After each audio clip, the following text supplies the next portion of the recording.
नमस्कार मित्रों, मैं हूं आपका मित्र उमेश महादोशी।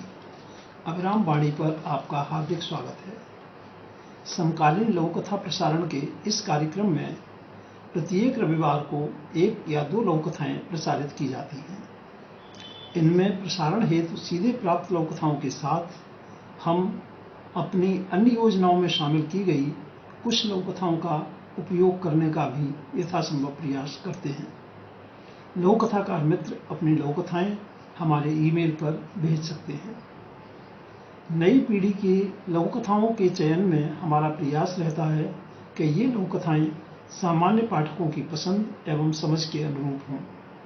अनूठी लोककथाएं कार्यक्रम के स्थान पर नई पीढ़ी की लोककथाएं कार्यक्रम अगली सूचना तक जारी रहेगा। इस मंच पर उपस्थिति दर्शाने वाले सभी सहयोगी मित्रों का स्वागत है, अभिनंदन है।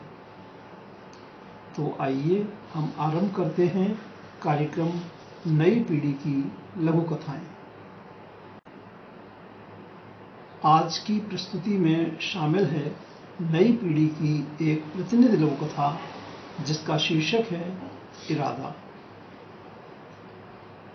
श्री लाजपत राय गर्ग जी की इस लघु कथा का वाचन उमेश महादोशी यानी मेरे द्वारा किया जा रहा है। अभिराम साहित्यिकी के जनवरी-मार्च 2022 अंक में शामिल है ये लघु कथा। तो प्रस्तुत है श्री लाजपत राय गर्ग जी की लघु कथा इरादा।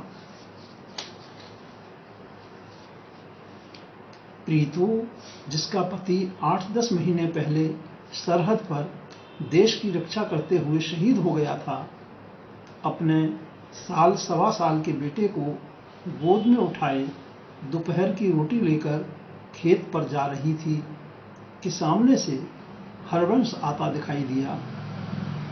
जब वह प्रीतू के पास से गुजरने लगा तो उसे लक्ष्य कर गुनगुनाने लगा, चल चलिए चैत दे मेले, मुंडा तेरा मैं चुक लऊं। हरवंश की आदत थी कि जब भी वह प्रीतू के पास से गुजरता था तो कुछ न कुछ जरूर गुदगुदाता था।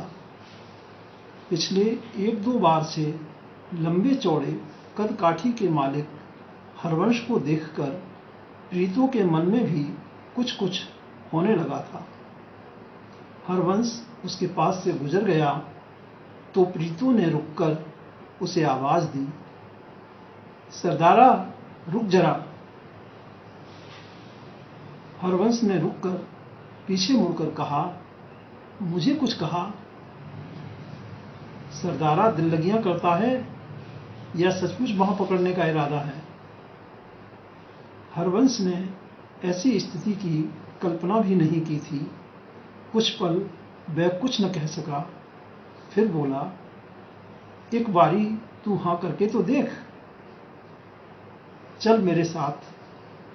खेत पर बापूजी के सामने अपना इरादा रखें। अपने जवान पुत्र के शहीद होने के बाद से प्रीतू के सास ससुर चाहते थे कि उसका पुनर्विवाह कर दें। उन्होंने कई बार उसके माँ बाप से भी इस विषय में बातचीत की थी, किंतु प्रीतू के हाँ न करने से बात आगे नहीं बढ़ी थी। प्रीतू के साथ हरवंश को आते देखकर उसके ससुर जगीर सिंह को हैरानी हुई। उसने पूछा, हरवंशिया, अज ऐदर किवें? हरवंश ने जगीर सिंह को पैरी पहना कहा और चुप रहा। प्रीतू ने ही बात चलाई, बापूजी, आप मेरे बारे में चिंतित रहते हो कि मेरे सामने पहाड़ सी जिंदगी पड़ी है, मैं अकेली कैसे समय बिताऊंगी? हरवंश सिंह मुझे सहारा देने को तैयार है।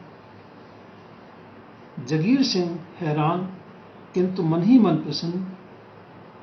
उसने हरवंश से पूछा, क्यों हरवंशिया, प्रीतू पुत्र जो कह रही है वो ठीक है? हाँ ताया जी, ते तेरा बापू मन जाऊं? ताया जी, आपके कहने के बाद ना मानने का सवाल ही पैदा नहीं होता। वो आपकी बहुत इज्जत करते हैं। प्रीतु भरजाई जैसी लड़की को अपनी बहू बनाकर उन्हें खुशी ही होगी।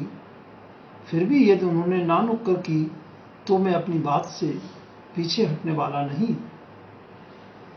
जिऊंदा रह बे पुत्रा, तेरी लंबी उम्र होवे, तेरे वर्गे नौजवान ही समाज ते देश ਨੂੰ ਅੱਗੇ ले जाएंगे। श्री लाजपत राय गर्ग जी की इस लघु कथा इरादा के साथ हम लेते हैं आपसे विदा। आगामी रविवार को फिर मिलेंगे। नई पीढ़ी की लघु कथाएं कार्यक्रम की श्रृंखला को आगे बढ़ाने के लिए आप अपने नियमित योजनाओं में सफल हों, जीवन में भरपूर ऊर्जा और उत्साह से आनंदित रहें। हार्दिक शुभकामनाएं। नमस्कार मित्रों।